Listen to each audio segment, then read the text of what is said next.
Counteroffers. My guide on how to approach and deal with these as a candidate. Number 1. Forget and ignore every fact, pie chart or statistic you've ever seen or heard regarding counteroffers. It's all complete crap. I'd love to meet the person that came up with the stat about 96% of counteroffers fail in the first 6 months and actually ask him or her how they conducted that research and how it was done.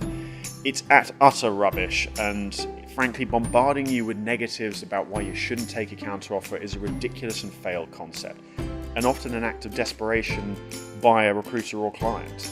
Scaring you into making a decision about your future career is not an ideal start to actually making an effective choice.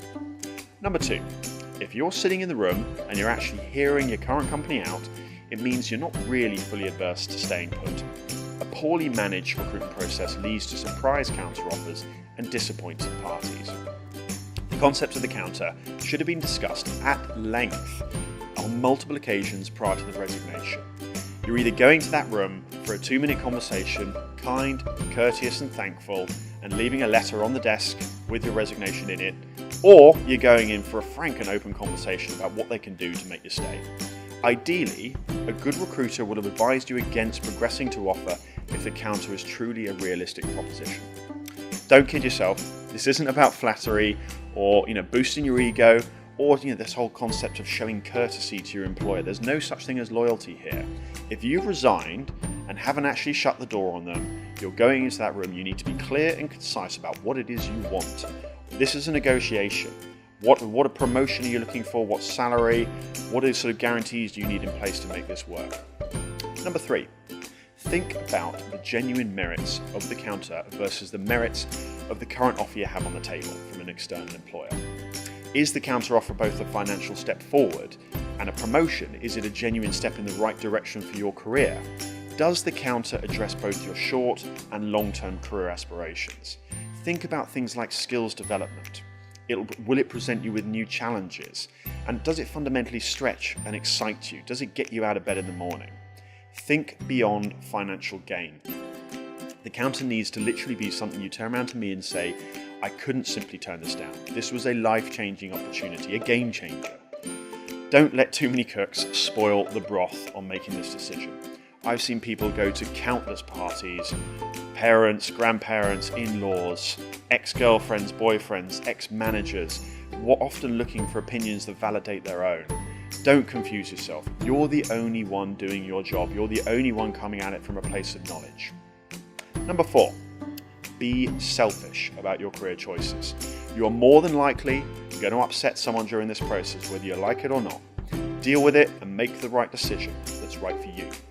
I've seen some of the worst behaviour from both clients and candidates and other recruitment consultants when faced with counteroffers.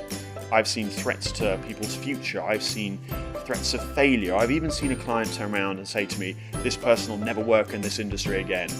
It's emotive, it's rubbish. I've seen recruiters flagrantly lie about past employees who've taken counters and failed. I've seen people threaten to never work with a candidate again and rubbish their name around the market. These are emotive, short-term responses and frankly pathetic. Ignore. Number 5, don't confuse yourself. Think holistically and beyond the short-term pain and stress that these things cause. I'm often amazed about how so many people can actually talk themselves out of their original decision based on graphs and pros and con lists and lots of information and lots of opinion to try and get them to a rounded decision, and they're completely confused. When these situations are managed badly, with the bombardment of information, the stress and strain often caused leads people to just want to make the quickest decision to end this, the quickest decision to get this hassle and frustration off the table. Don't lose sight of the option you had on the table to start off with. Finally, life is hard. It is hard. And often the hardest decision to make is actually the right one for your career. Take the negative connotations of the counteroffer off the table. Effectively manage the process, effectively manage the communication, and if you get a counteroffer that lands you a great promotion, a huge increase in pay, and it gets you the right long-term career prospects, why not take it? Own the process, manage the communication well, and be strong. Best of luck with the counteroffers.